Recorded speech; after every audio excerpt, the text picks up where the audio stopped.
চব্বিশের যে জুলাই আগস্টের যে গণঅভ্যুত্থান, এই গণঅভ্যুত্থানের যারা যুক্ত ছিলেন আমরা তাদের সবার প্রতি শ্রদ্ধা জানাই। এবং এই গণঅভ্যুত্থানে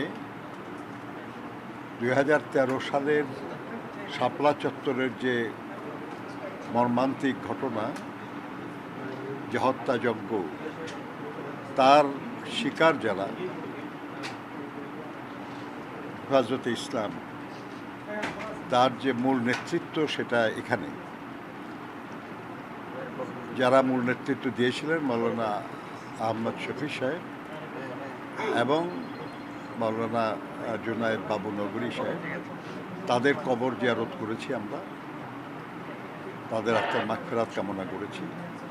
এবং এখন যারা দায়িত্বশীল আছেন এই মাদ্রাসার, তাদের সঙ্গে আমাদের সাক্ষাৎ হয়েছে। আমরা তাদের যে অবদান বিগত আন্দোলনগুলিতে গণতন্ত্র পুনঃপ্রতিষ্ঠার লড়াই, আপনারা জানেন যে বিএনপি নেতৃত্বেই বিরোধী দলগুলি প্রায় 16 বছর ধরে এই আন্দোলন চালিয়ে গেছে এবং সবচেয়ে বেশি শহীদ, সবচেয়ে বেশি বিচার বহির্ভূত হত্যার শিকার, সবচেয়ে বেশি হামলার শিকার বিএনপি। কিন্তু বিএনপি সবাইকে সাথে নিয়েই এই লড়াই সংগ্রাম চালিয়ে গেছে এবং আগামী দিনে রাষ্ট্র পরিচালনার দায়িত্ব পেলে সবার পরামর্শ নিয়েই বিএনপি দেশের মানুষের কল্যাণের জন্য কাজ করতে চায়। এই যে দীর্ঘ 16 বছরের লড়াই এবং 24 জুলাই আগস্টের গণঅভ্যুত্থান, এর মধ্যে দিয়ে আমাদের দাবির একটা অংশ পূরণ হয়েছে, বাংলাদেশ ফ্যাসিবাদ মুক্ত হয়েছে। কিন্তু আরেকটি যেটা মূল দাবি ছিল সেটা হলো দেশে গণতন্ত্র পুনঃপ্রতিষ্ঠা। সেই গণতন্ত্র পুনঃপ্রতিষ্ঠাটা এখনো অসম্পূর্ণ আছে।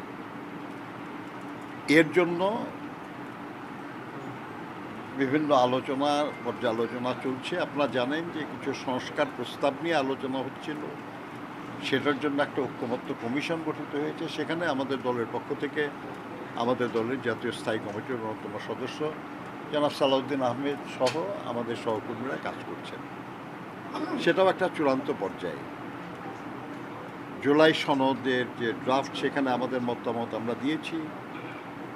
আমরা আশা করছি যে শিগগিরই সেটাও প্রকাশ হবে।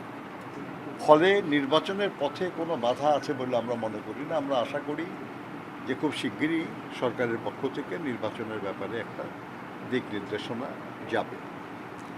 কারণ নির্বাচনের মাধ্যমে জনগণের কাছে দায়বদ্ধ এবং জনগণকে জবাবদিহিতা করার মতো একটা গণতান্ত্রিক সরকার যদি আমরা প্রতিষ্ঠা করতে না পারি, তাহলে এত শহীদ, এত নিপীড়িত মানুষের যে আকাঙ্ক্ষা, সেটা অসম্পূর্ণ থেকে যাবে। ফলে আমরা আশা করি যে এই গণতন্ত্র পুনঃপ্রতিষ্ঠাটার কার্যক্রম দ্রুততর হবে শীঘ্রই। কিন্তু এটা শেষ না। এই নির্বাচন, এই গণতন্ত্র পুনঃপ্রতিষ্ঠায় সব কিছুই মানুষের কল্যাণের জন্য, জনগণের কল্যাণের জন্য। আমরা আমাদের যারা এখানে মুরব্বী আছেন, আমরা তাদের সঙ্গে কথা বলেছি। আমরা বলেছি যে শহীদ জিয়াও সবার পরামর্শ নিয়ে কাজ করতেন, দেশনেত্রী বেগম খালেদা জিয়াও সবার পরামর্শ নিয়ে কাজ করতেন, একা না, অন্যদেরকে সাথে নিয়ে জোটবদ্ধভাবে। আমরাও এখনও মনে করি যে আগামী দিনে রাষ্ট্র পরিচালনার দায়িত্ব যদি মহান আল্লাহ তাআলা আমাদেরকে দেন, তাহলে আমাদেরও সবার পরামর্শের প্রয়োজন হবে, সবার সহযোগিতার প্রয়োজন হবে। আমরা এই প্রাচীনতম ধর্মীয় শিক্ষা প্রতিষ্ঠান এই হাটহাজারী মাদ্রাসা, এখানে যারা দায়িত্বে আছেন, আমরা তাদেরকে বলেছি যে আমরা আপনাদের দোয়া চাই, আপনাদের পরামর্শ চাই, আপনাদের সহযোগিতা চাই, যাতে করে আগামী দিনে আমরা এই যে হাজারো শহীদ, এই যে লাখো নিপীড়িত মানুষ, মজলুম, এবং এই হেফাজতের ডাকে 2013 সালে যারা শহীদ হয়েছে, আহত হয়েছে, তাদের সকলের আকাঙ্ক্ষা যেন আমরা পূরণ করতে পারি। আল্লাহর মেহেরবানি হলে, আর জনগণ যদি অন্য কাউকে তাদের কল্যাণের দায়িত্ব দেয়, সেখানেও আমাদের পক্ষ থেকে বলা হয়েছে যে আমাদের পূর্ণ সহযোগিতা থাকবে তাদের। এই জন্য আমরা বলতে চাই যে একটা রাজনৈতিক শূন্যতা পূরণের জন্য শহীদ জিয়া বিএনপি গঠন করেছিলেন।